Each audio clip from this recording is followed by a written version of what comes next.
आपको मालूम होना चाहिए जो कुछ हम करते हैं केंद्र सरकार के एडवाइस पे ही कर सकते हैं।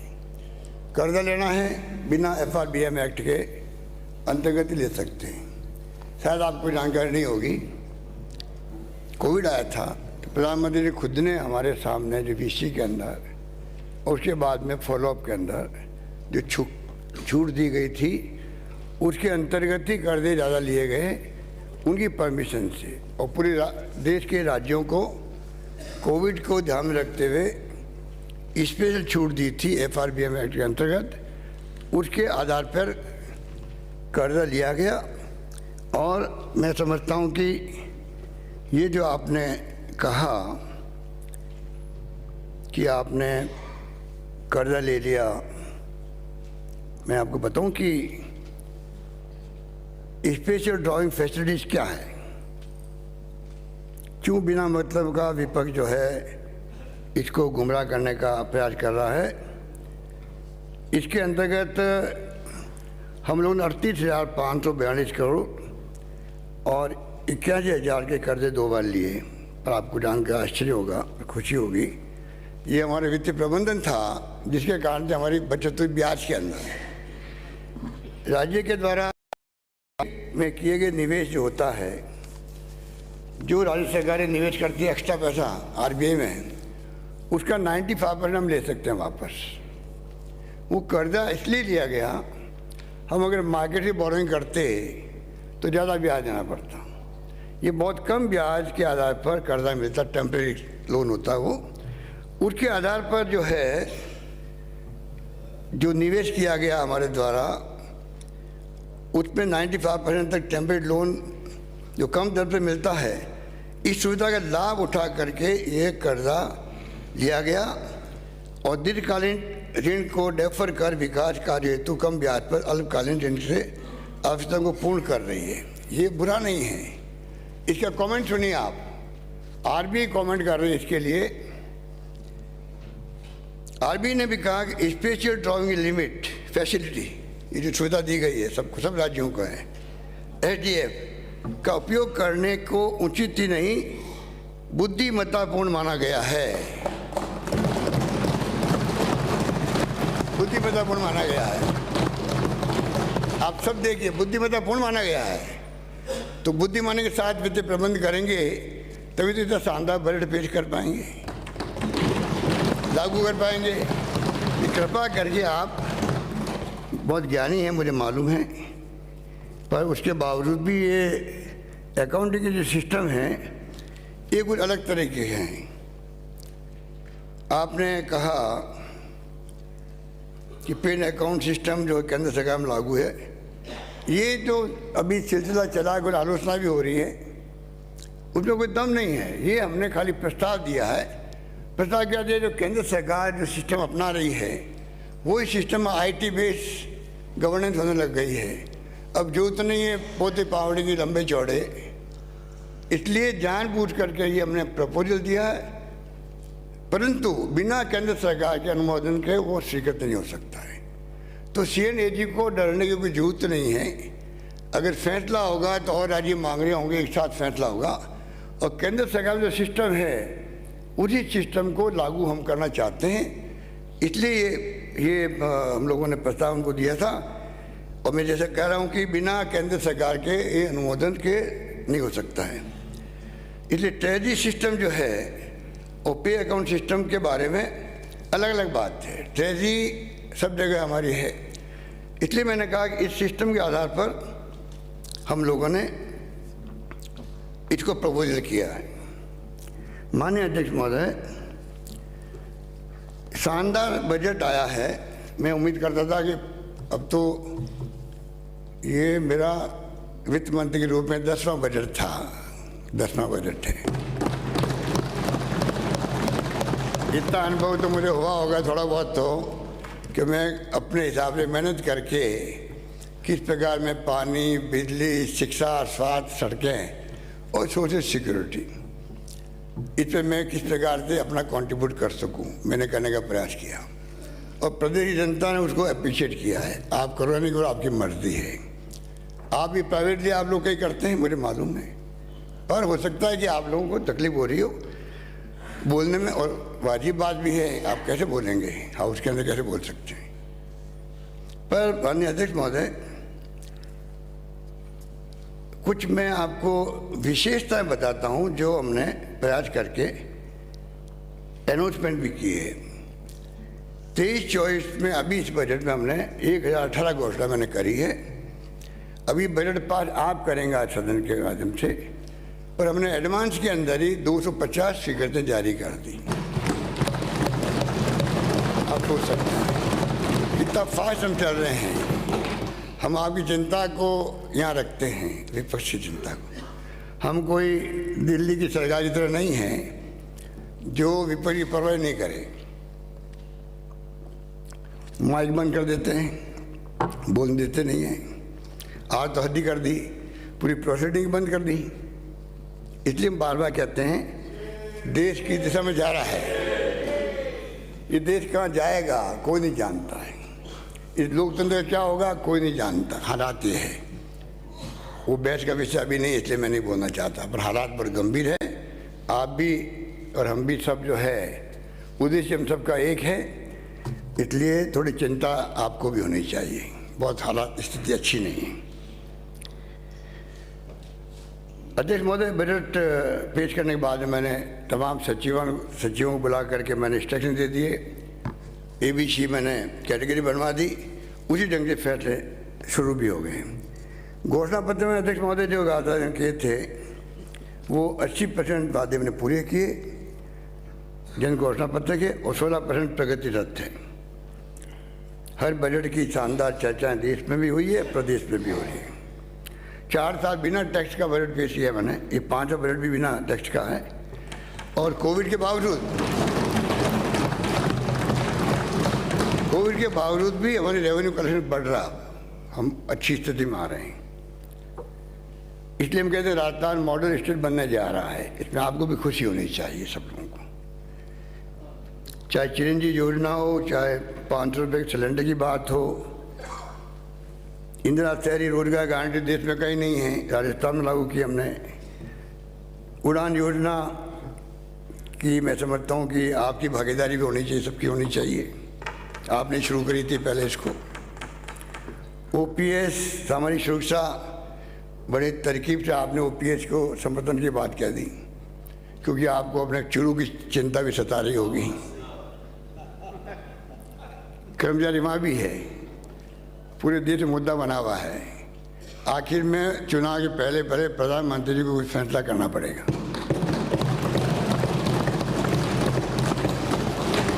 महाराष्ट्र में, कर्नाटका में, हरियाणा के अंदर सब जगह धरने चल रहे हैं। समझ जाओ, ये मानवीय दृष्टिकोण से हमने फैसला किया है।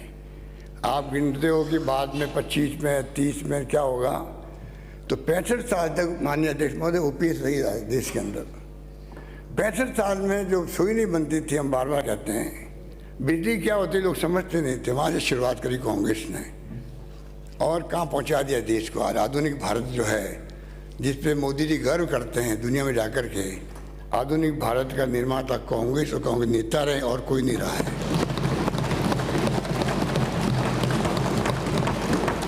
ये पंडित जवाहरलाल नेहरू की दूरदृष्टि थी, आत्मनिर्भरता की तरफ नींव पक्की रख दी शुरू में ही।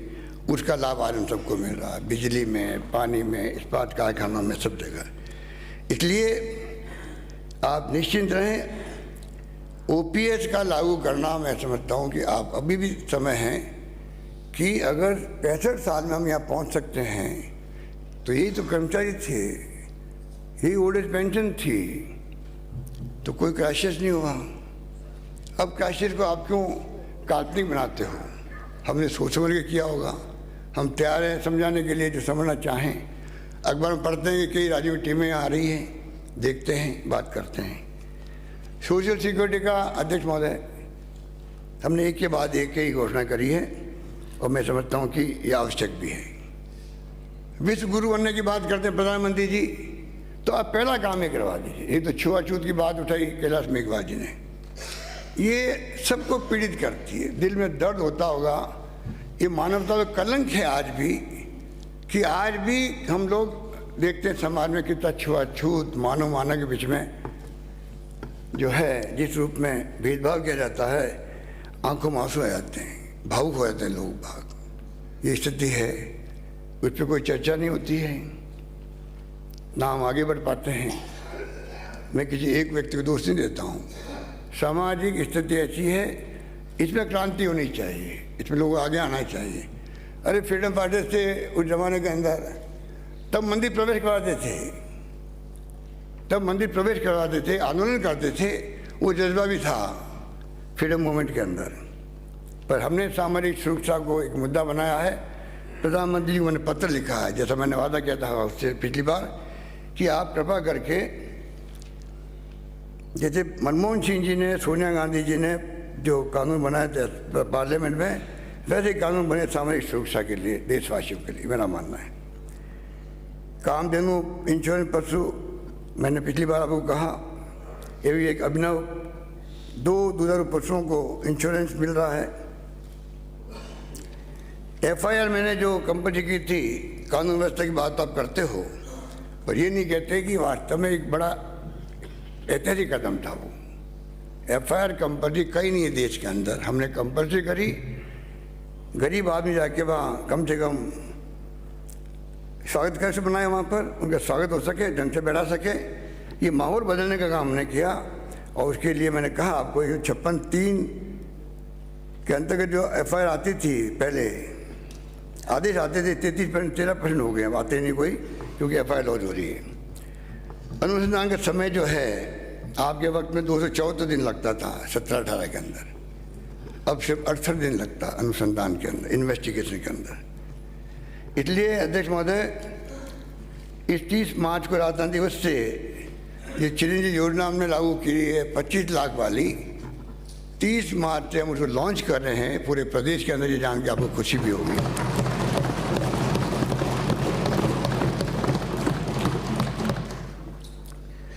अध्यक्ष महोदय,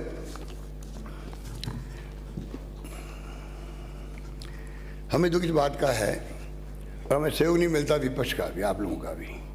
हम कहते हैं कि फाइनेंस कमीशन जो बनता है वो कॉन्स्टिट्यूशन के आधार पर बनता है, और वो तय करता है कि राज्यों को क्या मिलना चाहिए। ये समझ के परे हैं कि उसके बावजूद भी तरीका निकाल करके आप राज्यों को आप टाइट क्यों करते हैं केंद्र सरकार द्वारा। पेट्रोल डीजल के अंदर जो डिविजन पूल था, उसको जिस प्रकार से जीरो कर दिया, लगभग जीरो के आसपास कर दिया, जिसमें राज्यों को हिस्सा मिलता था। और अध्यक्ष महोदय, उसमें बढ़ा दिया additional excise duty, special excise duty और सेस लगा दिया। आप सोचिएगा 90% ज़्यादा पैसा जो हमारी कटौती हुई है, 76,035 करोड़, 76,035 करोड़, 19-20 में 10,000 के लगभग, 20-21 में 13,000, 20-21-22 में 12,000 से ज़्यादा,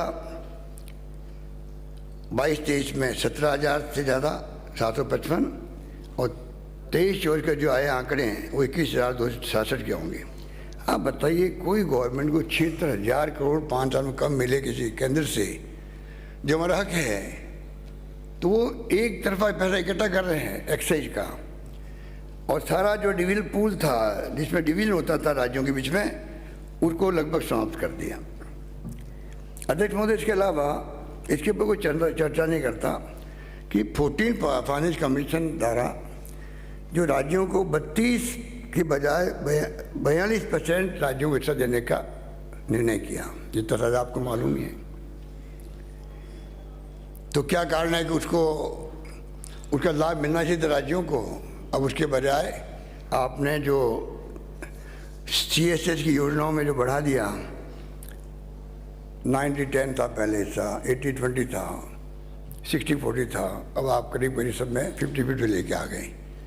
तो राज्यों को तो जो मिलना था फ़ायदा वो मिल नहीं रहा। अब उसके लिए कौन जिम्मेदार है? स्थिति ही बनी हुई है। अरे मुझे कर्ज की बात की जा रही है, आपकी सरकारें चलाई है भाई, आप भी तो मुख्यमंत्री के बहुत ही कॉन्शियस कीपर थे। आप तो बहुत ही सलाहकार थे उनके। तो आप बताइए, आपसे कौन ज़्यादा जान सकता है कि आपके वक्त में 36.38% कर्जा लिया गया जीडीपी का 8-9 तक, और हमारी सरकार बन गई। हमने उस कर्जे को कम करते करते करते 23.58 पे ले आए। ठीक है,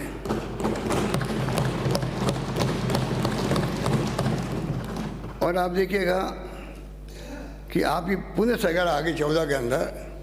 फिर आपने क्या किया, इसको 23 से पहले 36.38 था, अब आपने 34.16% बढ़ा दिया, मतलब 50% बढ़ गया कर्जा। हमने जो कर्जा 9-10 से लगा के 12-13 तक लिया, उसका 50% आपने बढ़ा दिया कर्जा 34.16% पे। और वर्तमान सरकार में भी अब हमने 5 साल होने जा रहे हैं।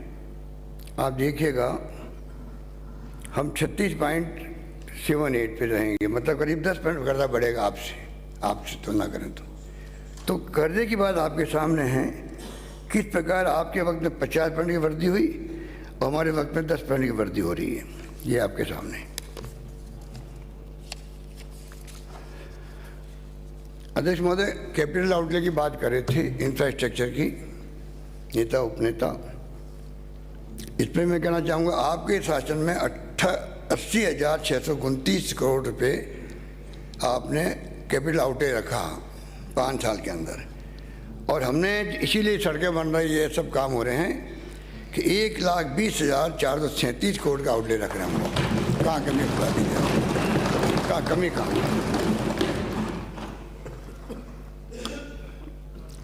अध्यक्ष महोदय, लगभग दुगना है ये, आपसे आउटलेट लगभग दुगना है। अध्यक्ष महोदय, ये मैं पिछले वक्त में मैं बोल चुका हूँ कि हमने हर क्षेत्र में जो है, शिक्षा व खेल कला में 74% आपसे ज़्यादा पैसा खर्च किया है, 94,728। स्वास्थ्य और परिवार कल्याण में आपसे 87% ज़्यादा पैसा खर्च किया, 38,926। पानी में स्वच्छता में 35,194 करोड़ खर्च किया ज़्यादा, 48%। सामाजिक सुरक्षा में 103% पैसा खर्च ज़्यादा हुआ आपसे, 53,000 करोड़। और सड़क में उसके अंदर 45% ज़्यादा पैसा खर्च किया।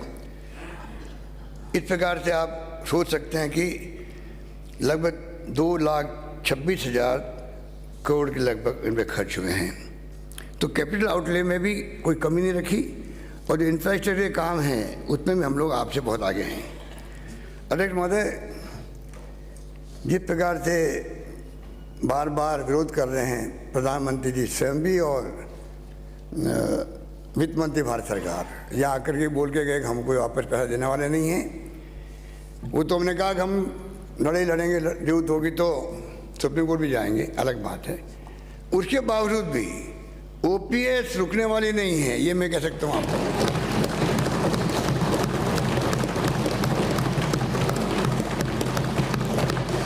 पैसा मिले या नहीं मिले, जो ट्रस्ट बना के रखा गया दिल्ली के अंदर, ट्रस्ट का मतलब समझते हैं आप क्या होता है? ट्रस्टी होता है, मालिक थोड़ी है केंद्र सरकार वाले। तो ट्रस्टी पैसा क्यों नहीं देंगे वापस आपको? आपका पैसा जमा है, कर्मचारियों जमा है वहाँ पर।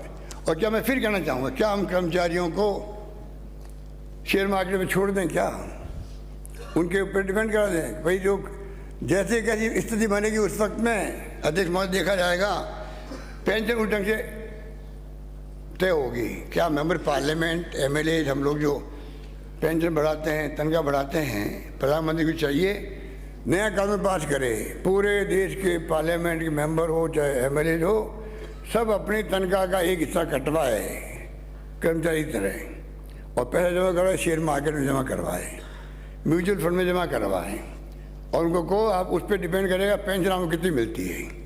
कर सकते हैं? तो आप अपन खुद नहीं कर सकते हैं, उनको उनके भरोसे कैसे छोड़ सकते हैं? अडानी जी के शेयर ध्वस्त हो गए, धड़ाम गिर गए, बताइए आप। तो वो गिर गए तो सबके पैसे डूब गए, पता नहीं किसी का क्या डूबा होगा, तो टाइम बताएगा। तो आप बताइए कैसे शेयर मार्केट पे आप ये कैसे, आपने ठीक कहा, राज्य सरकार ने उसको अनुमोदन किया था, हमने भी किया था, सबने किया। तो अनुभव क्या कहता है? ह्यूमन राइट कमीशन विरोध कर रहा है, CNAG कहता हुए नियम कायदे इसके नहीं बने, जुडिशल कमीशन कह रहा है हम लागू नहीं करेंगे। अब स्थिति क्या बन गई है? स्थिति अध्यक्ष महोदय बन गई है, हाईकोर्ट के जजेस, सुप्रीम कोर्ट जजेस तो लेंगे OPS, लोअर कोर्ट के जजेस जो हैं वो लेंगे NPS, राजस्थान को छोड़ करके। यहाँ तो हमने इंतजाम कर दिया उनके लिए भी। आर्मी, नेवल और air force OPS, BSF, Indo Tibetan police, ये सभी जितनी पैरामिलिट्री है NPS। क्या मतलब भाई, ये भेदभाव क्यों हो रहा? फिर सबको एक साथ देते मालूम पड़ता आपको? तो ये जो मैं जो बार बार बोलता हूँ, ये मेरी पीड़ा भी है कि हमारे खिलाफ बहुत आर्टिकल आ रहे हैं OPS को लेके। तो मैं कहना चाहूँगा कि इसका जवाब दे कि आज तक देश चला है OPS के माध्यम से, अब क्यों नहीं वित्तीय प्रबंधन हो सकता है? क्यों नहीं हम लोग इस पर विचार करें और OPS लागू करें पूरे देश के अंदर? अध्यक्ष महोदय, हम लोगों ने कहा था हम युवाओं को समर्पित करेंगे बजट को, उसके लिए अध्यक्ष महोदय हमने कोई कमी नहीं रखी। नौकरियाँ दी हम लोगों ने, करीब 1,45,000 नौकरी लग चुकी है, 1.25 लाख प्रोसेस चल रहा है।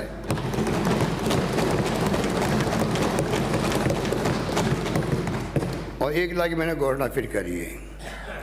तो एक के बाद एक जो हमने स्टूडेंट के लिए अभी रफ़ी जी जो MLA साहब कह रहे थे कि 500 स्टूडेंट को हम फॉरेन यूनिवर्सिटीज़ में भेज रहे हैं, फॉरेन कंट्रीज़ के अंदर। बड़ा फैसला है। इसके पीछे ये भी मंशा है कि राजस्थान के नौजवान जाएंगे अगर दुनिया के मुल्कों के अंदर, अगर अमीर लोग जा सकते हैं, उनको चांस मिलेगा, तो मानव संसाधन जो है राजस्थान के लोग हासिल करेंगे। इस बात को लेकर हम लोगों ने इतना बड़ा फैसला किया है। इस प्रकार से कई हमने कदम उठाए, वो मैंने मेरे बजट स्पीच में आ चुके हैं, मैं वहाँ पर रिपीट नहीं करना चाहता। पर अध्यक्ष महोदय, यूनिवर्सिटी जो खोले गए हैं, कॉलेज खोले गए हैं स्वास्थ्य सेवा में और एजुकेशन के अंदर, जिस प्रकार राजस्थान जंप किया है उस पर हम सबको गर्व होना चाहिए। 2018 के अंदर तक मतलब 250 कॉलेज थी और 47 कॉलेज गर्ल्स की थी। इन 5 सालों में अभी हाल ही में मैंने बजट और घोषणा की है, कुल मिलाकर के 250 तो थी 75 साल में, और ये हैं 282 कॉलेज सिर्फ 5 साल के अंदर।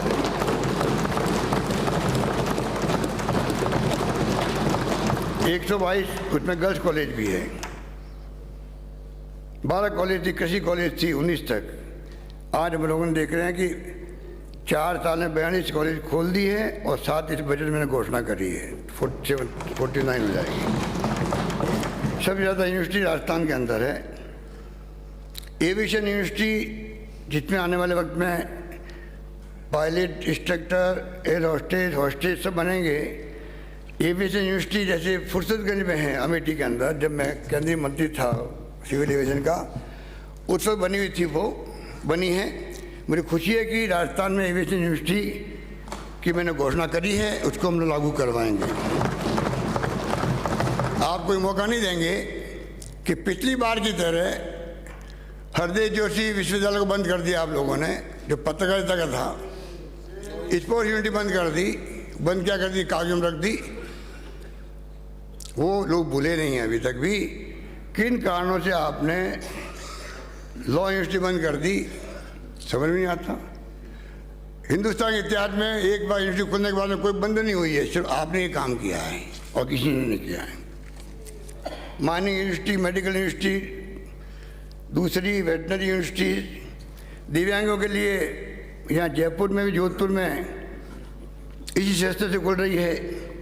कहने का मतलब अध्यक्ष महोदय ये है, राजस्थान में जितनी प्रीमियर संस्थाएं देश की है, IIT, IIM, AIIMS, IIIT, MNIT, NIFT, FDDI, medical university, colleges, Ayurveda university, agriculture universities, sports, law, police university जैसे संस्थान सब यहाँ पर मौजूद है। अब हमारे यहाँ के छात्रों को महाराष्ट्र में, कर्नाटक में जाने की जरूरत नहीं पड़ेगी। ये बहुत बड़ा कदम जो हमने उठाया था 20-22 साल पहले, जब अध्यक्ष महोदय आप भी मंत्री थे, उस वक्त में जो फैसला हुआ उसका परिणाम आज है कि आज जाल बिछ गया देश राजस्थान के अंदर तमाम उन प्रीमियर संस्थाओं के बनने पर। लोग कहते हैं कि यूनिवर्सिटी वोट नहीं मिलते हैं। अरे खाली वोट की चिंता नहीं करते, हम राजस्थान युवाओं का भविष्य भी देखते हैं, भविष्य कैसे सुधरेगा, ये हमारी ड्यूटी होती है।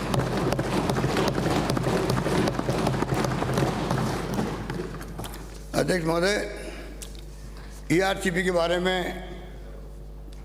कितनी बार कहलाएंगे आप, क्योंकि आप लोग आपका कमिटमेंट ही नहीं है। सरकार आपकी, आपने बनाई योजना, उसकी आलोचना आप कर रहे हो। ये कमी, वो कमी, ये कमी, ये इरिगेशन। मुझे बताइए, आप योजना आपने बनाई, हम आगे बढ़ा रहे हैं, और कभी तो केंद्र सरकार मना करती है कि रोक दो काम को, और प्रधानमंत्री जी ने पता नहीं नया फॉर्मूला दे दिया आकर के। मैं उम्मीद करता था प्रधानमंत्री जी से 2 साल के अंदर वो घोषणा करके जाएंगे, कोई घोषणा नहीं हुई, कोई जवाब है। क्यों नहीं आप मदद कर रहे हो? आप देखिएगा कि कावेरी नदी विवाद चल रहा है देश, आप सबको मालूम है। वहाँ 60% डिपेंडेबिलिटी पर परवीन दे दी वहाँ पर। वहाँ अगर आप छूट दे सकते हो परियोजना को, तो राजस्थान में छूट क्यों नहीं मिलती है? कर्नाटक में ऊपरी भद्रा प्रोजेक्ट, जिसकी लागत करीब 21,450 करोड़ है, उसे राष्ट्रीय परियोजना का दर्जा देने की मांग उन्होंने करी। दर्जा नहीं दिया तो उनको कम से कम 5,300 करोड़ रुपये प्रावधान कर दिया, पर राजस्थान के लिए कुछ नहीं। हमने इस बार 13,500 करोड़ रुपये रखा उस योजना के लिए। कुछ बातें ऐसी है जिसमें पक्ष विपक्ष में समझता हूँ मिलकर ही चल सकते हैं। या तो आप हमें समझा दीजिए, हम आपको समझा देंगे, पर भारत सरकार में जाके तो बात एक सी कर सकें, उसमें क्या दिक्कत हो सकती है? कई राजी करते हैं ऐसा। अध्यक्ष महोदय, मैं इस मौके पर कहना चाहूँगा कि कुछ घोषणाएं बाकी रह गई है, और इतने मेहनत हमारे माननीय सदस्य मुझसे बराबर मांग करते रहते हैं, इसलिए मैंने उसी समझा कि मैं कुछ घोषणा जो है कुछ को मैं अनाउंस करूं, कुछ मैं टेबल पर रखूं, क्योंकि वरना बहुत टाइम लग जाएगा।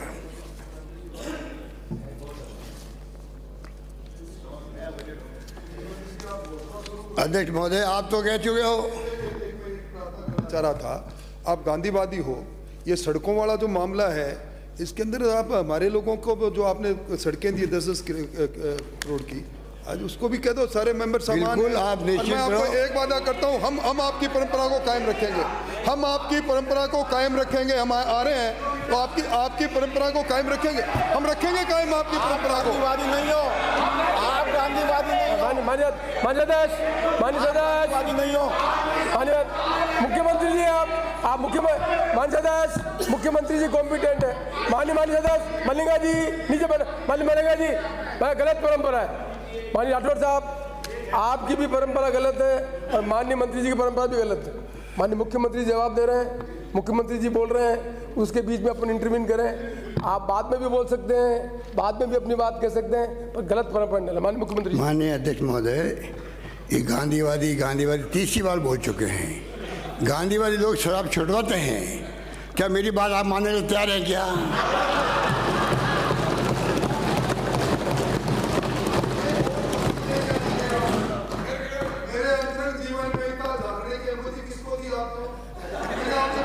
भैया, कभी कभी मित्रों के लिए झांकना पड़ता है, उनके इंटरेस्ट के अंदर, उनके इंटरेस्ट में झांकना ही पड़ता है, क्योंकि मैं स्वास्थ्य संबंधी चिंता बहुत करता हूँ।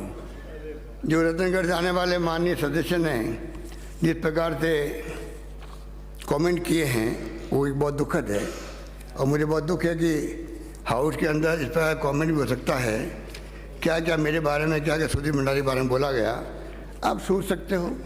और आपने कहा कि उनकी फैमिली ने आपको फ़ोन किया और कहा आपके मित्र जाने वाला है। ये आपका मकसद क्या है कहने का? अब खुशी होनी चाहिए कि आज भी रतनगढ़ से आने वाले सदस्य यहाँ बैठे नहीं बैठे मुझे पता नहीं, वो आज हमारे बीच में हैं। भगवान को लंबी उम्र दे, ये कालीचंद सराफ जी बैठे हुए हैं, इनको इनकी पत्नी को वही इलाज हुआ जो उनको हुआ था, और ये दोनों बच गए, वो भी बच गए। उसको लेके आपने जिस प्रकार कमेंट किए यहाँ पर, वो अनफॉर्चुनेट है। और मैं समझता हूँ कि मैंने पूरी जांच करवाई है उसकी, और जांच के अंदर ये स्थिति थी। पूरा मैं नहीं पढ़ूंगा, टाइम लग जाएगा। मैंने आपके आरोपों की पूरी जांच करवाई जिससे इस सदन के सामने सच्चाई आ सके। जब आपका इलाज चल रहा था तो IL-6 टेस्ट की वैल्यू 773 से अधिक आई, जिससे साइटोकाइन स्ट्रोक आ सकता है।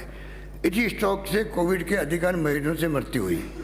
इसी पैरामीटर को कंट्रोल करने के लिए टोसिलीजुमेब इंजेक्शन लगाया गया। आप बताइए क्या, आप बताइए क्या कसूर किया उन्होंने? Not allowed. आप बताइए कालीचंद सराफ जी। प्लीज नीचे बैठे, प्लीज बैठे, नीचे बैठे, नीचे बैठे। Mr. Rathod, I will not allow it. Mr. Rathod, no, he's on leg. I will name, I'll throw him out. नीचे बैठे प्लीज, नीचे बैठे, नीचे बैठे, नीचे बैठे आप, नीचे बैठे, नीचे बैठे मिस्टर, नीचे बैठे। मानसदास, आपका काम नहीं है, मेरा काम है। ये आपका काम नहीं है, मैं इतना कमजोर नहीं हूँ। मानसदास, मैं फिर आपको कह रहा हूँ, मैं मुख्यमंत्री ऑन लेग, आपको बोलने का अधिकार है, लेकिन इस तरह का नहीं है। आपको फिर अभी नहीं बोलेंगे, बात है नहीं बात। I throw you out, I will throw you out. Mister Rathore, I will not tolerate it. He have a right to speak it, but not in between CM. आप अपने सदस्य को भी कंट्रोल नहीं कर सकते। माननीय मुख्यमंत्री जी। माननीय अध्यक्ष महोदय, इसलिए मैंने बात उठाई क्योंकि मैं खुद पूरे कोविड काल के अंदर एक तरफ तो हमें फक्र है कि राजस्थान ने, और हमने सबको साथ लिया, आपको भी साथ लिया, सब ने मिलकर कोविड की लड़ाई लड़ी। धर्मगुरु थे, NGO थे, पब्लिक थी, सब ने मिलकर के, कोई भूखा नहीं सोए। हमने आह्वान किया, उसको सबने निभाया।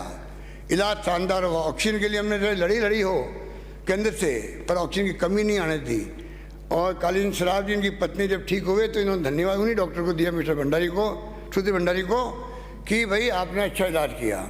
इन्होंने लिख के दिया, हमारे अविनाश महेश जी ने लिख के गए हैं। इनका लिखित में जो पेपर वो मेरे पास में है, आपको मैं पढ़ के सुनाऊं। मैं 10/9/20 को आपके अस्पताल में भर्ती हुआ था। अब मैं पूर्णतः स्वस्थ महसूस कर रहा हूं।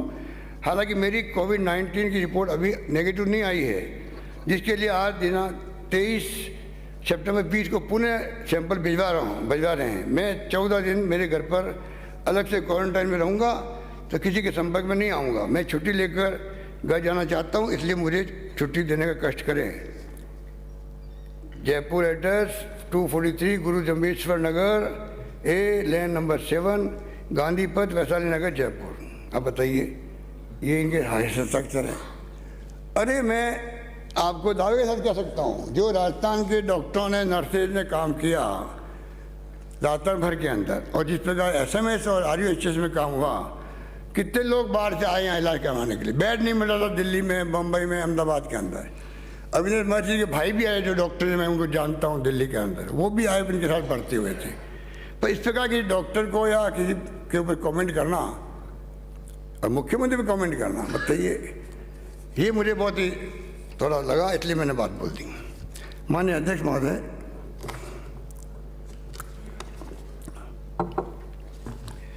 10 जनवरी 23 को प्रस्तुत बजट तथा दिनांक 16 फरवरी 23 को बजट बहस के जवाब में की गई घोषणाओं के माध्यम से, जहां हमने अल्प आय वर्ग के साथ ही मध्यम वर्ग को भी महंगाई से राहत देने का प्रयास किया, वहीं युवाओं के लिए रोजगार के अवसर तथा प्रदेश की चौमुखी विकास के लिए आधारभूत ढांचे को सुदृढ़ करने का कार्य भी किया।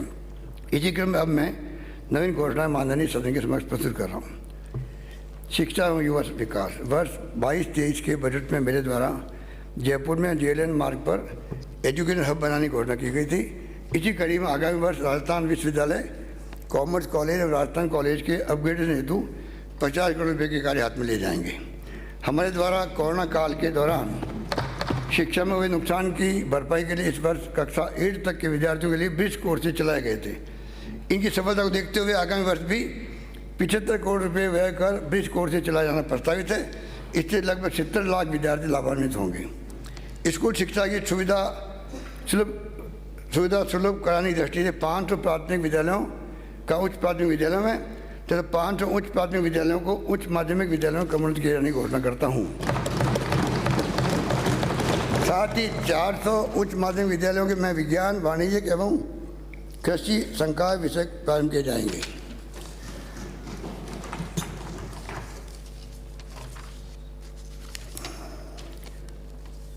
माननीय अध्यक्ष महोदय, प्रदेश में शिक्षण सुविधा विस्तार हेतु विभिन्न विद्यालय, छात्रावास, आईटी कॉलेज, विद्यालय, महाविद्यालय के क्रमोन्नत नवीन विषय संकाय प्रारंभ करने के साथ साथ अन्य सुविधाएं का विस्तार किया जाएगा, जिनका विवरण सदन के पटल पर रख रहा हूँ।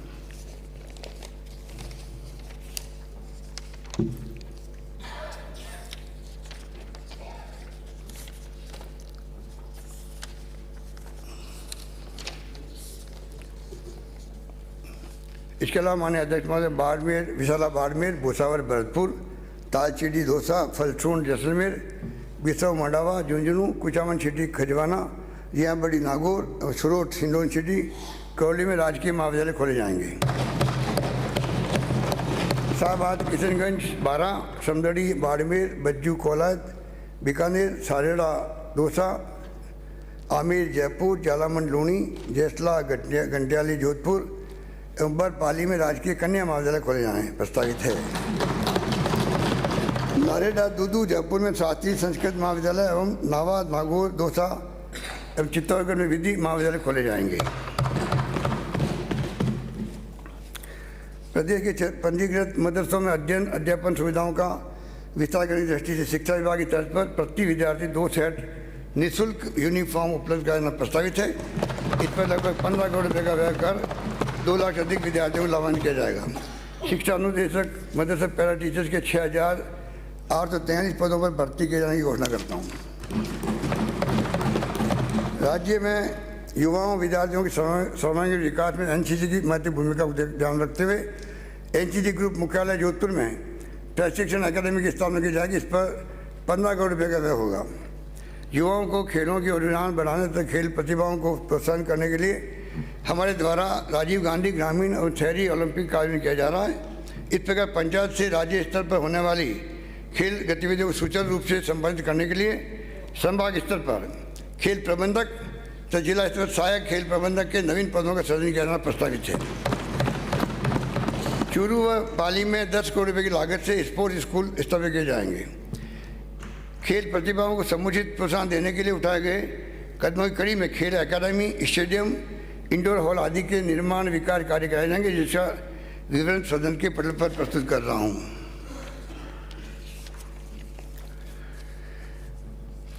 चिकित्सा स्वास्थ्य, चिरंजीवी स्वास्थ्य बीमा योजना को वृद्ध रूप से देते हुए कोक्लियर इम्प्लांट की रिप्लेसमेंट एवं टाइप 1 डायबिटिक मेलिटस से प्रभावित रोगियों हेतु इंसुलिन पंप्स के पैकेज को आवश्यकता अनुसार शामिल किया जाना प्रस्तावित है।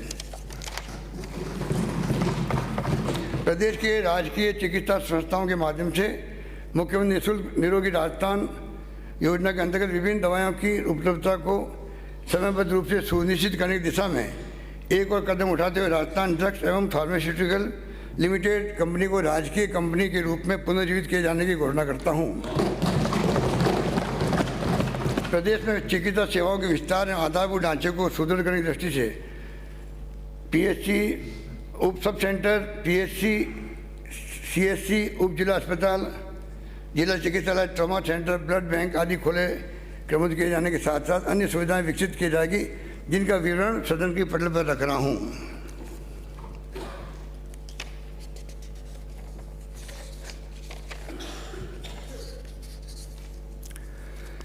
सभी मानसिक चिकित्सालय महाविद्यालय जयपुर में चिकित्सा सुविधाओं के विस्तार हेतु स्ट्रोक इंटरवेंशन लैब स्थापित की जाएगी।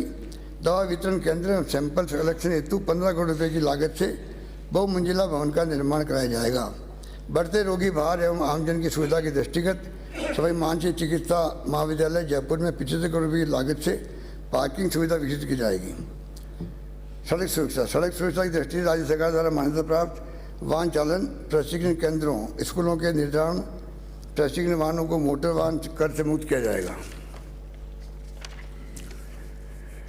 सोशल सिक्योरिटी, विशेष योगीजन की आवश्यकताओं के दृष्टिगत प्रतिष्ठित एनजीओ के माध्यम से प्रत्येक संभाग मुख्यालय पर मानसिक विमंदित महिलाओं हेतु पुनर्वास गृह संचालित करने तथा प्रत्येक जिले में राजकीय मानसिक विमंदित मूक बधिर नेत्रहीन श्रेणी के विशेष योगीजन विद्यालय खोले जाने प्रस्तावित करता हूँ। 80% से अधिक दिव्यांगता वाले व्यक्तियों के पक्ष में निष्पादित सभी प्रकार के विलेखों पर स्टैम्प ड्यूटी निःशुल्क किया जाना प्रस्तावित है। साथ ही ट्रांसजेंडर व्यक्तियों के पक्ष में अचल संपत्ति के दस्तावेजों पर भी स्टैम्प ड्यूटी निःशुल्क की जाएगी। प्रदेश में महिलाओं को आवश्यक सुविधा उपलब्ध कराने के लिए आगामी वर्ष प्रथम चरण के रूप में नगरीय क्षेत्रों के बाजारों एवं पब्लिक प्लेसेस पर महिलाओं के लिए सुलभ संस्था के माध्यम से 500 स्थानों पर टॉयलेट बनाए जाने के साथ ही 5000 से अधिक आबादी वाले ग्रामीण कस्बों में भी महिलाओं के लिए टॉयलेट एवं स्नानघर कॉम्प्लेक्स का निर्माण किया जाना प्रस्तावित है। इस पर लगभग 100 करोड़ रुपये का व्यय होगा। 1 नवंबर 62 से विभिन्न युद्धों एवं ऑपरेशन में पदकों से अलंकृत प्रदेश के शूरवीरों को देह सुविधाओं में विसंगतियों को दूर किए जाने के साथ ही कोस्ट गार्ड तटरक्षक मेडल से अलंकृत सैनिकों के लिए भी आवश्यक प्रदान किए जाएंगे। साथ ही नगी श्रीकर्णपुर श्रीगंगानगर में भारत पाक सीमा पर स्थित वार मेमोरियल सेंटर में विकास कार्य कराए जाएंगे। इंदिरा गांधी शहरी क्रेडिट कार्ड योजना के अंतर्गत प्राप्त ऑनलाइन आवेदनों को ध्यान में रखते हुए पात्रता की अधिकतम आयु सीमा को 40 वर्ष से बढ़ाकर 60 वर्ष करने तथा योजना की अवधि को 31 मार्च 2024 तक बढ़ाए जाने की घोषणा करता हूँ। प्रदेश के विभिन्न क्षेत्रों में सड़क पुल व आरओबी आदि के निर्माण एवं उन्नयन कार्य 2600 करोड़ रुपये से अधिक की लागत से कराए जाएंगे जाना प्रस्तावित। इसकी सूची में सदन के पटल पर रख रहा हूँ।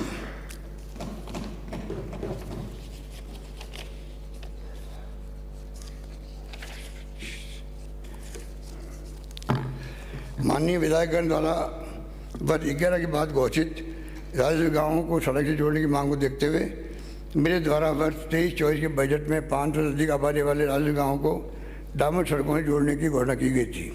आदिवासी एवं मरुस्थलीय क्षेत्रों की परिस्थिति को देखते हुए अब मैं इन क्षेत्रों के 250 से अधिक आबादी वाले राजस्व गाँवों को चरणबद्ध रूप से जोड़ना पसंद करता हूँ।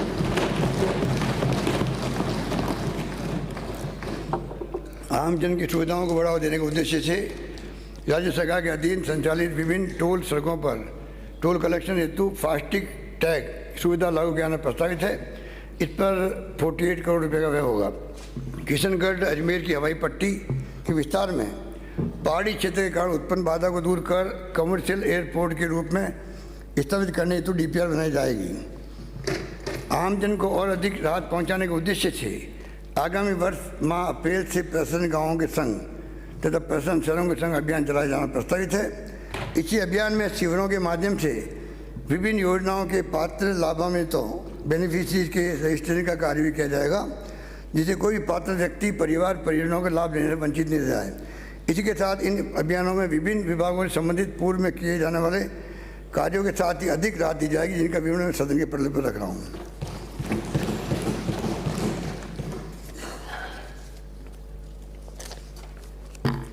प्रदेश के सुनियोजित विकास हेतु 189 शहरों के लिए मास्टर प्लान बनाए जा चुके हैं। इसी कड़ी में नवगठित 44 नगर पालिकाओं तथा इस बजट में घोषित नगर निकायों के मास्टर प्लान भी तैयार किए जाने प्रस्तावित है। साथ ही निकाय सीमाओं की समीक्षा कर विस्तार किया जाएगा। सरकारी सामुदायिक परिसंपत्तियों भूमियों को अतिक्रमण से सुरक्षित रखने के लिए MLA लेड योजना में बाउंड्री वाल के साथ साथ तारबंदी को भी अनुमति करना प्रस्तावित करता हूँ। अमृत 2.0 योजना के अंतर्गत राज्य के 29 शहरों में सीवरेज के कार्य कराए जाएंगे। इस हेतु 4700 करोड़ रुपये की परियोजनाओं के कार्य हाथ में लिए जाएंगे। जयपुर हेरिटेज क्षेत्र की पुरानी एवं जीर्ण सीवरेज लाइनों को बदलने का कार्य कराया जाना प्रस्तावित है। इस पर 296 करोड़ रुपये व्यय होंगे। प्रदेश में सीवरेज व ड्रेनेज संबंधी विभिन्न कार्य कराए जाएंगे, जिनकी सूची सदन के पटल पर रख रहा हूँ। डोल तालाब 12 का सौंदर्यीकरण एवं विकास कार्यों हेतु 50 करोड़ रुपये व्यय किए जाएंगे। साथ ही श्री गलता पीठ जयपुर में वर्षा जल संचय कर कानोता बांध तक ले जाने एवं कियारा बांध की मरम्मत पुनर्निर्माण हेतु DPR बनाई जाएगी। पेयजल माननीय सदस्यों के माध्यम से कई स्थानों की पेयजल संबंधी समस्या की जानकारी प्राप्त हुई है। अतः आने वाले गर्मी के मौसम में आमजन को राहत पहुंचाने के उद्देश्य से मैं प्रत्येक विधानसभा क्षेत्र में आवश्यकता अनुसार 40 हैंडपंप तो 10 ट्यूबवेल तक लगाए जाने का प्रस्तावित करता हूँ। जल जीवन मिशन के अंतर्गत जाखम बांध से उदयपुर, प्रतापगढ़, चित्तौड़गढ़ एवं राजसमंद जिलों के 8 कस्बों व 1473 गाँवों के लगभग 3 लाख परिवारों हेतु 4,674 करोड़ रुपये व्यय कर घर घर जल कनेक्शन उपलब्ध कराए जाने प्रस्तावित है। प्रदेश में पेयजल सुविधा के विस्तार हेतु विभिन्न कार्य कराए जाएंगे, जिनका विवरण सदन के पटल पर रख रहा हूँ।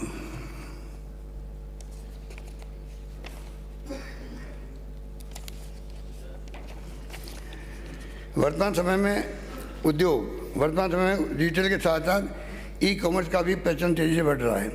अतः इन सेक्टर्स के विकास की दृष्टि से राजस्थान रिटेल पॉलिसी तथा राजस्थान ई कॉमर्स पॉलिसी लाई जाएगी।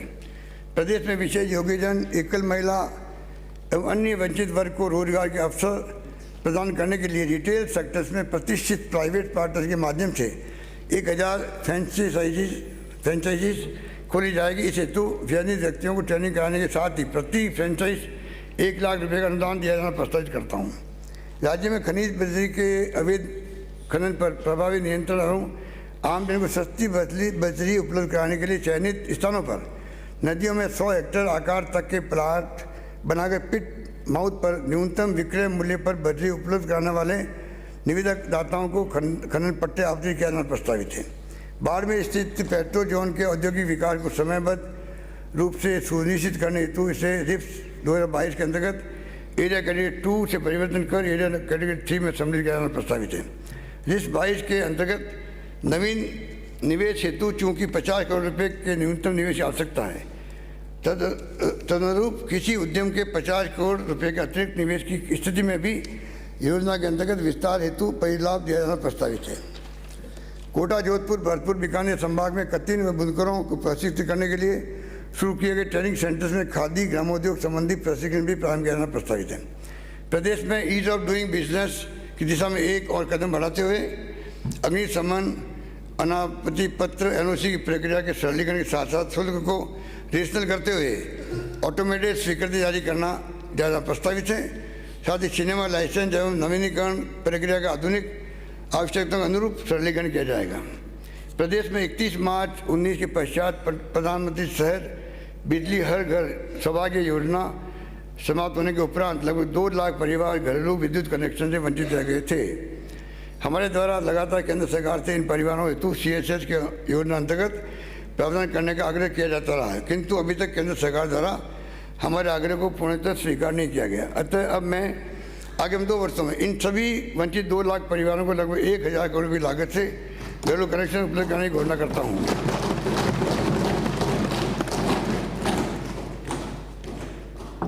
कृषि श्रेणी के नियमित अथवा कटे हुए तथा गैर कृषि क्षेत्र के अंतर्गत कटे हुए विद्युत कनेक्शनों हेतु 31 दिसंबर 22 तक देय विलम्ब राशि व ब्याज में चरणबद्ध छूट की अवधि 30 सितंबर 23 तक बढ़ाया जाना प्रस्तावित है। इससे 22 लाख से अधिक उपभोक्ता लाभान्वित होंगे। ऊर्जा तंत्र के आधारभूत ढांचे को सुदृढ़ करने के लिए विभिन्न श्रेणी के GSS स्थापित करने के साथ साथ विद्युत कार्यालय खोले जाएंगे, जिसका विवरण सदन के पटल पर रख रहा हूँ।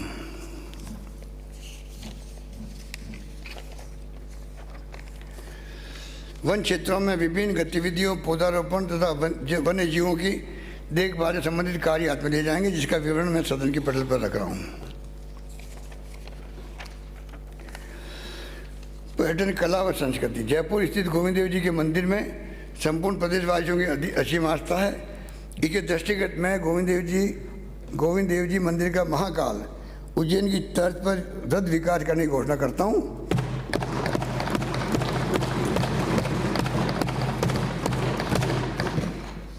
प्रथम आगामी वर्ष इस हेतु 100 करोड़ रुपये का प्रावधान प्रस्तावित है। साथ ही तीर्थराज पुष्कर के समग्र विकास हेतु पुष्कर विकास प्राधिकरण के गठन की घोषणा करता हूँ। प्रदेश में आने वाले पर्यटकों की सुविधा के लिए राजस्थान स्मार्ट टूरिस्ट पास प्रारंभ किए जाएंगे। इस पास के द्वारा सिटी ट्रांसपोर्ट एवं रोडवेज की बसों में यात्रा के साथ साथ समस्त पर्यटन स्थलों व स्मारकों में प्रवेश की सुविधा हैसल फ्री उपलब्ध हो सकेगी। पर्यटन को बढ़ावा दिए जाने की दृष्टि से टूर ऑपरेटर्स एसोसिएशन से मान्यता प्राप्त टूर ऑपरेटर्स द्वारा संचालित वातानुकूलित पर्यटक लग्जरी कोचों को मोटर वाहन कर से मुक्त किया जाना प्रस्तावित है। सांवलिया सेठ चित्तौड़गढ़ में जल जीवनी एकादशी मेले को भी 50% बस किराया छूट योजना में सम्मिलित किया जाएगा। बैलेंस धाम डूंगरपुर के समग्र विकास की कार्य योजना तैयार करते हुए आगामी वर्ष 100 करोड़ रुपये की लागत से विकास कार्य किया जाना प्रस्तावित है। धार्मिक विकास पर्यटन विकास की दृष्टि से विभिन्न पर्यटक स्थलों के जीर्णोद्धार उन्नयन संबंधी कार्य कराए जाएंगे, जिनका विवरण सदन के पटल पर रख रहा हूँ।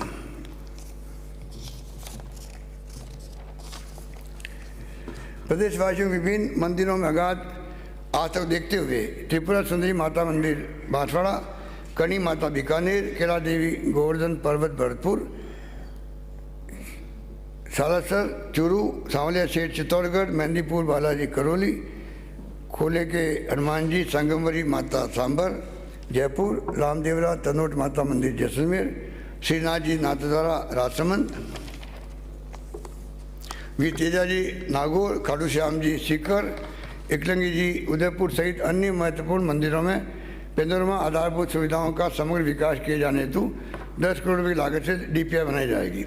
अजमेर में पतिराज, बीकानेर में साहब विका जी, आश्विन भीलवाड़ा में बगड़ावत सवाई भोज, शाहपुर भीलवाड़ा में केसी सिंह भारत, चित्तौड़गढ़ में पन्ना राय, दौलपुरा चित्तौड़गढ़ में अमराजी भगत, जयपुर में महात्मा ज्योतिबा फुले व शिवदासपुरा, जयपुर में स्वामी आत्माराम जी लक्ष्य, जोधपुर महर्षि नवल स्वामी, जालोर में वीरमदेव कान्हर देव चौहान, गोगुंदा उदयपुर में राणा पूंजा, पोकरण जैसलमेर में इंदिरा माँ शक्ति भारत एवं करौली में केला देवी के 15वां मनाए जाएंगे।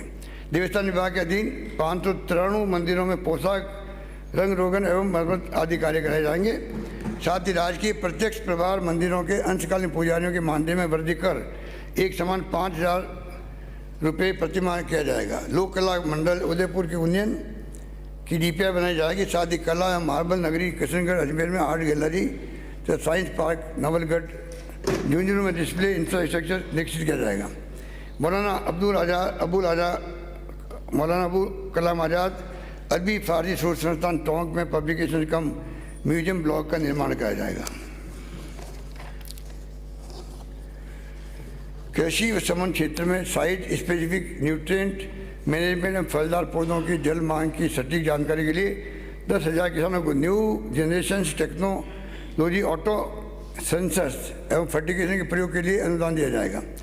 इसके अतिरिक्त 10,000 किसानों को उठी हुई क्यारी बनाने हेतु रिच बेड प्लांटर यंत्र भी अनुदानित दर पर उपलब्ध कराए जाएंगे।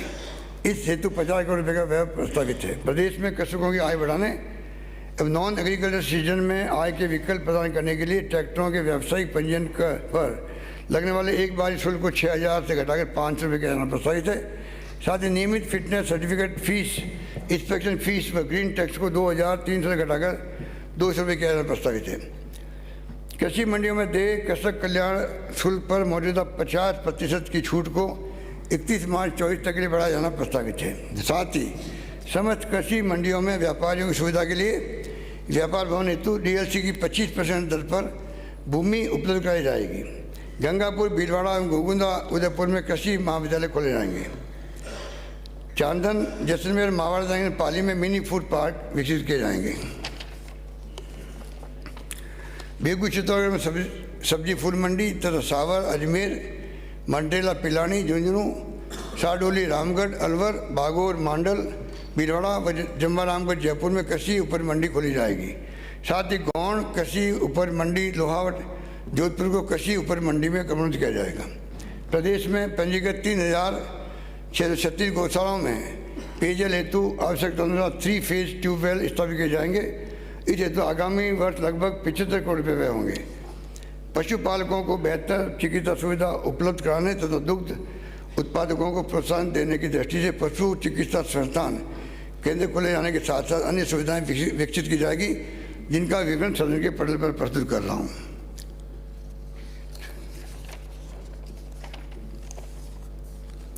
आगामी 3 वर्षों में Dholpur community lift irrigation scheme के अंतर्गत धौलपुर राजाखेड़ा व सेपू के 28,800 हेक्टेयर नहरी क्षेत्र को सूक्ष्म सिंचाई के तहत शामिल किया जाएगा। इससे 15,000 किसान लाभान्वित होंगे। मेरे द्वारा 16 फरवरी 2023 को प्रदेश में 100 एनीकटों के निर्माण जीर्णोद्धार व 100 नहरी तंत्रों के जीर्णोद्धार हेतु 400 करोड़ रुपए के कार्य प्रारंभ किए जाने की घोषणा की गई थी। इस क्रम में माननीय सदस्यगण प्रदेश के किसान भाइयों की ओर से कार्य की महत्ता को देखते हुए और अधिक प्रस्ताव प्राप्त हो रहे हैं। अतः मैं एनीकटों के निर्माण, जीर्णोद्धार व नहरी तंत्र के जीर्णोद्धार हेतु निर्धारित की गई 400 करोड़ रुपये की राशि को बढ़ाकर 800 करोड़ रुपये करने की घोषणा करता हूँ।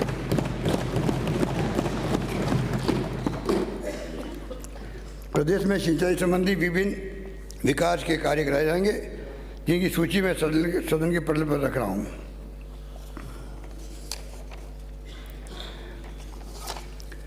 बारां जिले की परवन सिंचाई परियोजना में अट्टू के 17, अंता के 10 और मांगरोल 10 वंचित गांवों को शामिल करने हेतु डीपीआर बनाई जाएगी। साथ ही सदार से चूरू के 58 वंचित गांवों के रकबों को चौधरी कुमाराम आर्य लिफ्ट कैनाल योजना में शामिल किया जाएगा। बांधों व नहरों के सुचारू संचालन हेतु गेज रीडर, ऑपरेटर, ग्रेड 3 आदि 3000 कार्मिकों की भर्ती की जाएगी।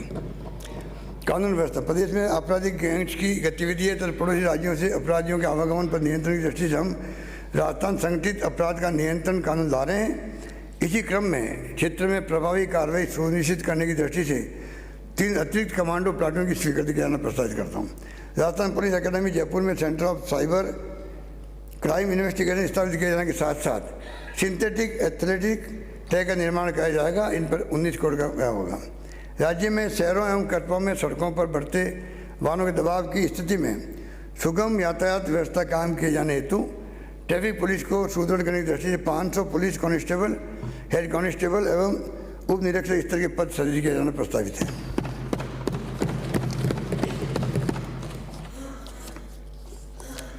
प्रदेश की कानून व्यवस्था तथा न्याय प्रणाली को और अधिक सुदृढ़ करने हेतु पुलिस कार्यालय व न्यायालय खोले जाने के साथ साथ विभिन्न सुविधाएं विकसित की जाएगी, जिसका विवरण मैं सदन के पटल पर रख रहा हूँ।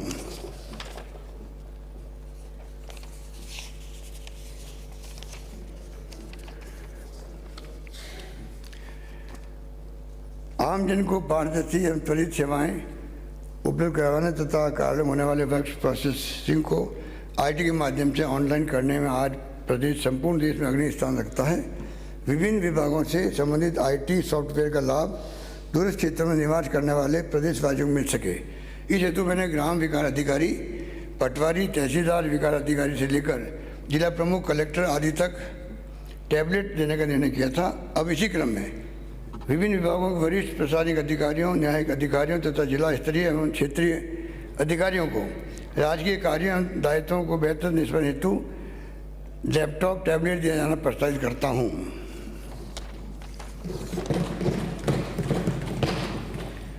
माननीय सदस्य को याद होगा कि प्रदेश के इस विकसित आईटी तंत्र का लाभ घर बैठे प्राप्त करने हेतु संबल प्रदान करने की दृष्टि से मैंने गत बजट में चिरंजीवी परिवारों की महिला मुखिया को स्मार्टफोन में इंटरनेट कनेक्टिविटी उपलब्ध कराने हेतु मुख्यमंत्री डिजिटल सेवा योजना की घोषणा की थी।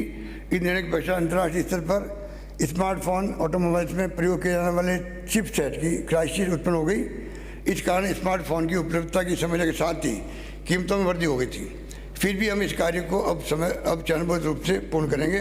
प्रथम चरण के रूप में आगामी वर्ष बहन बेटियों के पावन पर राखी से चिरंजीवी परिवारों की सरकारी विद्यालयों में 10वीं से 12वीं कक्षा में अध्ययनरत छात्राओं, सरकारी उच्च शिक्षण संस्थाओं, महाविद्यालय, ITI, पॉलिटेक्निक में अध्ययनरत छात्राओं तथा विधवा एकल नारी पेंशन प्राप्त कर रही महिलाओं को इस योजना अंतर्गत स्मार्टफोन उपलब्ध कराए जाएंगे। इस प्रकार प्रारंभिक चरण में लगभग 40 लाख बेनिफिशियरी को यह स्मार्टफोन प्राप्त हो सकेंगे। प्रदेश में कुशल वित्तीय एवं बजटीय प्रबंधन के साथ साथ कर प्रणाली के सरलीकरण हेतु integrated financial management system IFMS 3.0 तथा integrated tax management system ITMS लागू करने के साथ ही सरकारी खरीद प्रक्रिया हेतु नवीन राजस्थान लोक उपपन पारदर्शिता अधिनियम RTPP एक्ट रूल्स तथा वित्तीय लेखांकन व सार्वजनिक निर्माण संबंधी integrated Rajasthan financial accounting rules बनाया जाना प्रस्तावित है।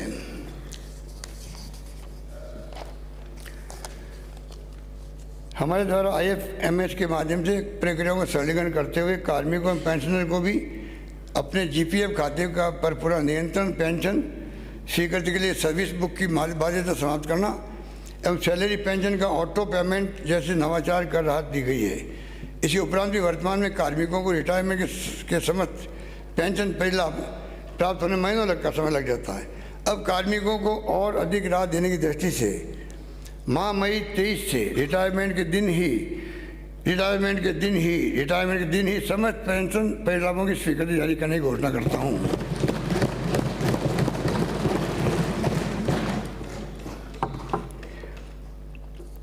हमने राजकीय कार्मिकों को सेवानिवृत्ति उपरांत सुरक्षा उपलब्ध करवाने की दृष्टि से सभी के लिए ओपीएस लागू करने का प्रावधान किया। माननीय सदस्य को विदित होगा कि प्रदेश में 80 वर्ष से अधिक आयु के पेंशनर को पेंशन राशि में वृद्धि का लाभ प्राप्त होता है। आयु बढ़ने के साथ ही अतिरिक्त वित्तीय सुरक्षा की आवश्यकताओं को ध्यान रखते हुए अब मैं 75 वर्ष से अधिक आयु के पेंशनर को पेंशन राशि में बेसिक पर 10% अतिरिक्त अलाउंस उपलब्ध कराने की घोषणा करता हूँ। राज्य के कार्मिकों को उनके द्वारा सातवें वेतनमान में वेतन निर्धारण हेतु दिए गए विकल्प के कारण वेतन में हो रही हानि को देखते हुए इन नियमों में पुनः विकल्प दिया जाना प्रस्तावित करता हूँ। इससे उनके वेतन में वृद्धि हो सकेगी। कार्मिक अपनी जरूरतों की पूर्ति के लिए प्रतिमाह मिलने वाले वेतन पर निर्भर रहते हैं। आकस्मिक आवश्यकता होने पर भी कार्मिकों को वेतन लाभ मिले, इसके लिए अनुपातिक आधार पर माह के बीच में भी अग्रिम वेतन आहरण एडवांस सैलरी विड्रॉल की सुविधा उपलब्ध कराने की घोषणा करता हूँ।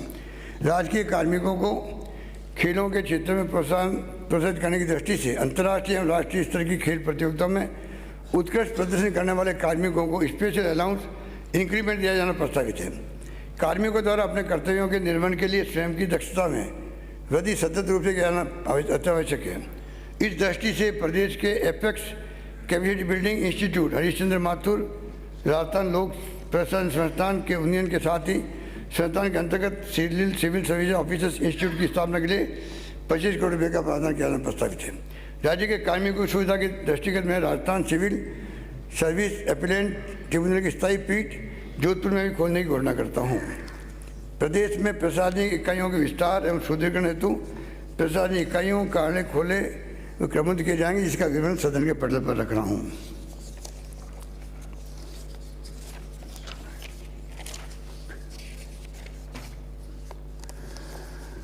माननीय अध्यक्ष महोदय, ये लास्ट मेरा ये पहला अपना में बहुत महत्व रखता है, क्योंकि मैंने कहा था कि अध्यक्ष महोदय मैंने कहा था कि हमारे माननीय सदस्य मुझसे मांगते मांगते थक जाएंगे, मैं दे नहीं थकूँगा।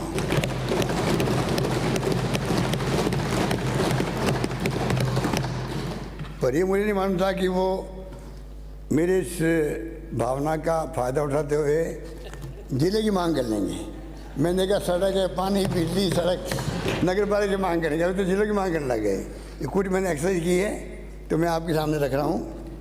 माननीय अध्यक्ष महोदय, हमने गत 4 वर्षों में प्रदेश की आधारभूत संरचना को सुदृढ़ कर आमजन व जरूरतमंदों को सामाजिक सुरक्षा उपलब्ध कराते हुए तथा सामाजिक क्षेत्र में विकास के साथ साथ आजीविका के संसाधन उपलब्ध कराकर प्रदेश में खुशहाली लाकर राजस्थान को देश का मॉडल राज्य बनाने का प्रयास किया है। प्रदेश में संवेदनशील, जवाबदेही एवं पारदर्शी प्रशासन देना हमारी प्रतिबद्धता है। हमारे द्वारा जन घोषणाओं एवं बजट घोषणाओं के माध्यम से एक के बाद एक लोक कल्याणकारी योजनाएं लागू की गई है। ऐसी स्थिति में राज्य सरकार की समस्त योजनाओं का लाभ ढाणी ढाणी मगड़े मगड़े में बसे जरूरतमंद परिवारों तक भी पहुँचे, इसके लिए जिला स्तर पर पूर्ण संवेदनशीलता के साथ कार्य करना आवश्यक है। राजस्थान भौगोलिक दृष्टि से माननीय अध्यक्ष महोदय देश का सबसे बड़ा राज्य होने के कारण हमारे कई जिले ऐसे हैं जहाँ जिला मुख्यालय की दूरस्थ कोने से दूरी 100 किलोमीटर से भी अधिक है और इस कारण आमजन को कठिनाइयों का सामना करना पड़ता है। इसके साथ ही कई जिलों की जनसंख्या भी अत्यधिक होने के कारण प्रशासन का हर परिवार तक पहुँचना बहुत कठिन हो जाता है। जिला अपेक्षाकृत छोटा होने से प्रशासन व प्रबंधन व कानून व्यवस्था पर निगरानी नियंत्रण सहज व सुगम हो जाता है। देश के विभिन्न राज्य नए जिले बनाने में हमसे आगे रहे हैं। देश के विभिन्न राज्य नए जिले बनाने में हमसे आगे रहे हैं। वहाँ पर जिलों की संख्या दुगनी तिगनी हो गई है। अभी हाल ही में भौगोलिक दृष्टि से हमने छोटे राज्य वेस्ट बंगाल ने भी 7 नए जिलों की घोषणा की है। इसी कारण प्रदेश से भी कई स्थानों से नए जिले बनाने की मांग प्राप्त हुई है। हमने इन प्रस्तावों के विस्तृत अध्ययन करने के लिए उच्च स्तरीय कमेटी गठन किया था, जिसकी अंतिम रिपोर्ट प्राप्त हो गई है। इस विषय में प्राप्त समस्त प्रस्तावों प्रदेश की वर्तमान प्रशासनिक इकाइयों की संरचना का विस्तृत अध्ययन एवं विवेचना के उपरांत अब मैं प्रदेश में नए जिले बनाने की घोषणा करता हूँ।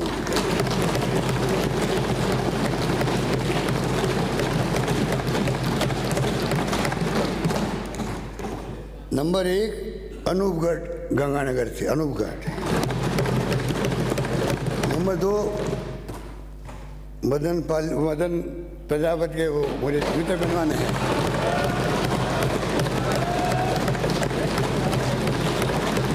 अरे आप भी बजाओ भाई, उनको चप्पल तो बनवाओ। चप्पल तो नहीं बनाने उनके आए तो इसमें आप साथ दो। ये जिले कोई माननीय अध्यक्ष महोदय, जिले कोई एक स्पर्श के थोड़ी हैं, सबका जिला भाई। जिलों में सबकी ताली एक साथ बननी चाहिए, तब मजा आएगा जिले बनाने का भी। अनूपगढ़ बालोतरा हो गया 2, ब्यावर 3,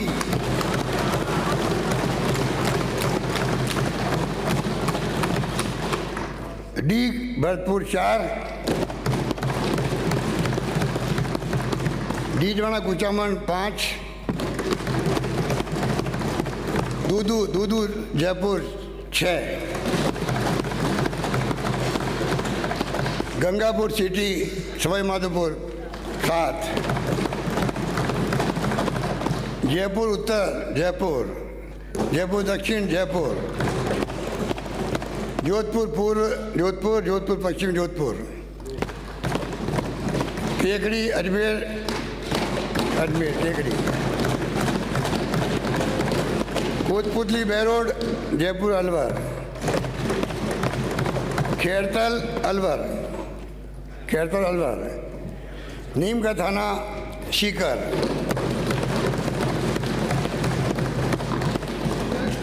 फलोदी जोधपुर, कहाँ गए? सलूम्बर उदयपुर, शांचोर जालोर और कैलाश मेघवाल जी शाहपुरा भीलवाड़ा। इस प्रकार 19 नए जिले बनाने के कारण प्रदेश में कुल 50 जिले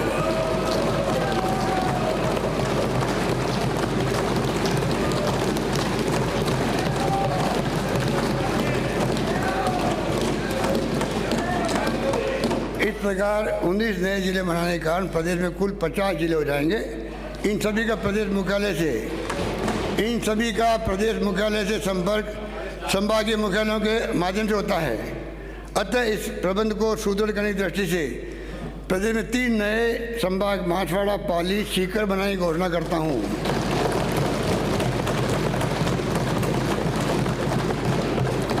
इन नवीन प्रशासनिक इकाइयों, जिला एवं संभागीय मुख्यालयों को अविलंब धरातल पर उतारने के लिए सुदृढ़ आधारभूत ढांचा, मानव संसाधन उपलब्ध कराने के लिए प्रथम चरण में 2000 करोड़ रुपये का व्यय करना प्रस्तावित है।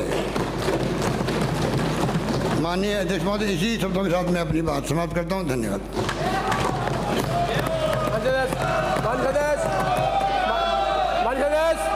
क्या आप हाउस में क्या है, कहीं सभा में बैठे हुए क्या?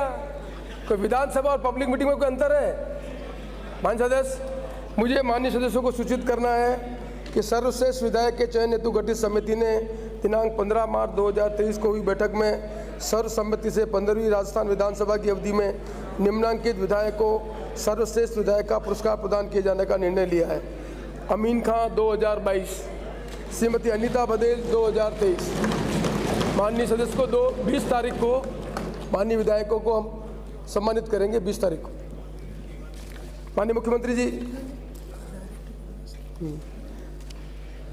प्रश्न यह है कि राजस्थान विनियोग संख्या 2 विधेयक 2023 को पारित किया जाए। जो पक्ष में वहाँ गए, विपक्ष में ना गए, हाँ पक्ष जीता। राजस्थान विनियोग संख्या 2 विधेयक 2023 को पारित किया गया। राजस्थान वित्त विधेयक 2023। प्रश्न है कि राजस्थान वित्त विधेयक 2023 को पारित किया जाए। जो पक्ष में